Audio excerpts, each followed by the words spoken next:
এই সংকটকালীন সময় আমাদের মূল কাজ হলো যে আমরা যেন প্রত্যেকেই আমাদের যে জায়গাগুলি আছে এই জায়গাগুলি কাজে লাগাই। এবং আমার ঘরে 2টা ফ্যান, আমার ঘরে 3টা ফ্যান, আমার একটা লাগে, আর একটা ঘরে যাওয়ার সময় আমরা অনেক সময় দেখবেন যে ফ্যান চালানো থাকে। এরকম লোক আছি না? আমরা আছি।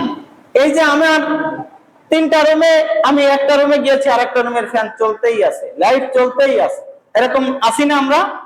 সরকারি ভবনে দেখবেন, সরকারি ভবনে যে পরিমাণ বিদ্যুৎ অপচয় হয় এটা অকল্পনীয়। এসি লাগে না তারপরে এসি চালায়, এসি লাগে না তারপরেও এসি চালায়।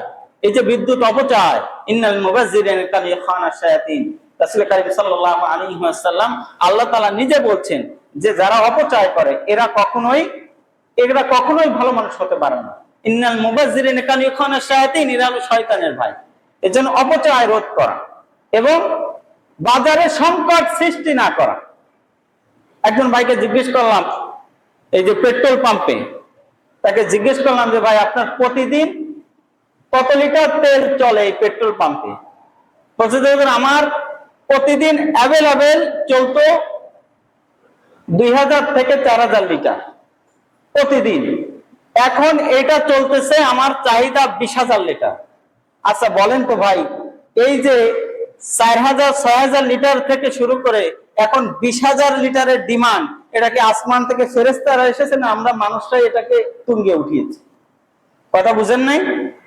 যার মোটরসাইকেল মনে করেন প্রতিদিন তার খুলনায় আসা যাওয়া লাগে 100 টাকার তেল, অথবা ভরে 200 টাকার তেল, সে এখন তার 1000 টাকার তেল না বললে তার মাথায় কাজ করতেছে না, কারণ তেল ফুরায় যাবে। বাংলাদেশে প্রায় 40 লক্ষ গাড়ি আছে, তো 40 লক্ষ গাড়ির ট্যাঙ্কির ভিতরে যদি একদিনে যদি পেট্রোল পাম্প থেকে তেল নেওয়া হয়, সংকট পড়বে না? কথা বুঝেন নাই? সংকট তো পড়বে, সংকট তো আমরা নিজেরাই ফেলাচ্ছি। আর যখন এটা লাইন দেবে তখন পেট্রোল পাম্পরাও দেখবেন যে ঠিক আছে, বলবে যে ভাই তেল নাই। তেল মানে পাওয়া যাবে কখন? এবার মন্ত্রী ঘোষণা দেবে আগামীকাল থেকে পেট্রোল পাম্পের মূল্য নতুন নির্ধারণ করা হলো 120 টাকার পেট্রোল, আগামীকাল থেকে 150 টাকা। এইবার দেখবে যে পেট্রোল পাম্পে শুধু তেল বের হচ্ছে। আবার কি করবে? আমরাই তো এটার সংকট আমরা তৈরি করতেছি। যাবে পেট্রোল পাম্পে, যাওয়ার পরে তার দোকানে লাগতো 1000 লিটার, ঘুষ দিয়ে আসবে, বলবে যে ভাই আমার 10,000 লিটার লাগবে।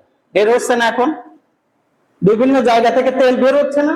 মানুষের খাটির তলা থেকে বের হয়, গুদাম থেকে তেল বের হয়, যে জায়গায় তেল থাকার কথা না, তারপরেও দেখবেন যে তেল বের হয়। এর কারণ কি? এর কারণ হলো এটা।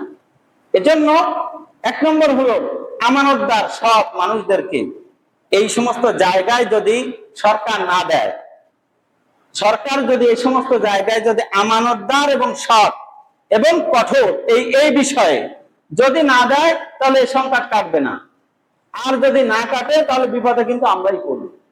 আপনি ধানে পানি দিবেন, লাগবে ডিজেল, আগে কিনতেন 100 টাকা করে, দোকানে যেয়ে দাঁড়িয়ে থাকবেন 3 মাইল লাইন, 120 টাকা, 30 টাকা, 50 টাকা তাও পাওয়া যাবে।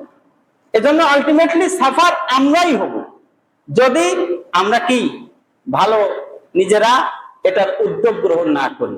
আমাদের কথা তো আসলে কেউ শুনে না, আমাদের কথা কেউ শুনে না। এটা আমি এখানে চিল্লাছি এই পর্যন্তই, নামাজ শেষ, কথা শেষ।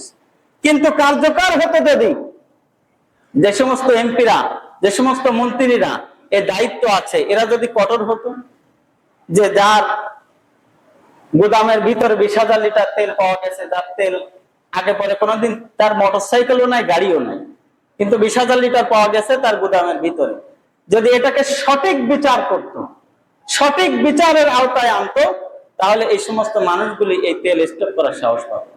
কিন্তু আমাদের দেশ এমন একটা দেশ যেখানে আসলে বিচারের কোনো বালাই আমরা খুঁজে পাই। এজন্য আমাদেরকে এই সংকটকালীন সময় আমি আমার জায়গা থেকে, ইসলাম আমাকে কি বলে, রাসূল কারীম সাল্লাল্লাহু আলাইহি ওয়াসাল্লাম আমাকে কি বলে গিয়েছে, এই সংকটকালীন সময়ে আমি আমার পরিবার, আমার পরিজন, আমার সমাজ, আমার সংসার, এটা কিভাবে আমি আমার জায়গা থেকে দায়িত্ব পালন করতে পারি।